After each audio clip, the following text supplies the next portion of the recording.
नमस्कार मित्रांनो, सगळ्यांचं स्वागत आहे आपल्या स्वाद आपुलकीचा ह्या चॅनलवरती. आणि आज आपण कांद्याचे पकोडे बनवणार म्हणजेच कांदा भजी.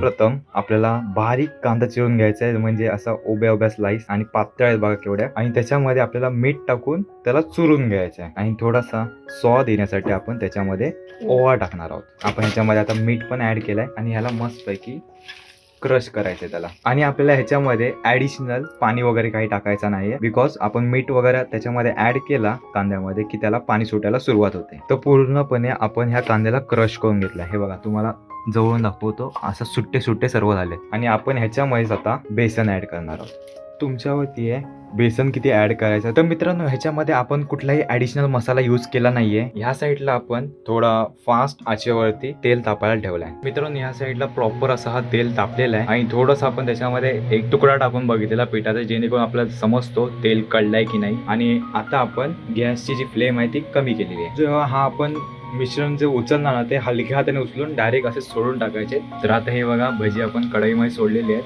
अर्ध्या त्या 1 मिनिटामध्ये प्रॉपर ही भजी शेकून तयार होते. थोड्या टायमाने आपल्याला त्याच्यावरती चमचा मारून घ्यायचा आहे, जेणेकरून भजी करपणार नाही. तर हे बघा, इथे हलके गोल्डन ब्राऊन व्हायला सुरुवात झाली. तर मित्रांनो, आता ही बघा प्रॉपर आपली ब्राऊन सारखा कलर आलाय. आपण त्याला मग आता एका प्लेटमध्ये काढून घेऊया.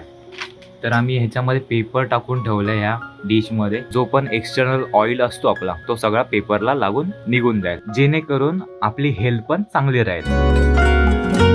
जो एक्स्ट्रा पीठ उरला होता तो आपण त्याला फ्राय करून घेतलेला आहे आणि त्याच्यामध्ये आता लसूण टाकली. आता मसाला टाकतोय. तुमच्या आवडीनुसार तुम्ही मसाला वगैरे ऍडजस्ट करू शकता. चवीनुसार मीठ ऍड करत आहोत. थोडंसं मीठ, अगोदर मीठ टाकलं होतं भजीच्या पिठामध्ये. उरलेला जो भजीचा चुरा वगैरे होता तो आपण ह्याच्यामध्ये ऍड केलाय. त्याच्यामध्ये लसूण टाकले आहे, ह्याच्यामध्ये मीठ आणि मसाला ऍड करून घेतलाय आणि ह्याचा आता आपण वाटून घेणार आहे आणि ह्याचीच आपली बनणार आहे चटणी. जे ह्याच्यामध्ये इंग्रेडियंट्स टाकले होते ते आपण वाटून घेतलेत आणि ही सुकी चटणी आहे. याच्यामध्ये आपण कुठल्याही प्रकारचं ना तेल टाकलंय, नाही आपण पाणी टाकलेलं आहे. तर मित्रांनो, इथे आपली गरमागरम कांदा भजी अशी रेडी झालेली आहे. तर या आस्वाद घ्यायला. तर मित्रांनो, ही रेसिपी तुम्हाला जर आवडली असेल तर लाईक, शेअर, सबस्क्राईब जरूर करा आणि भेटूया आपण नवीन रेसिपी मध्ये.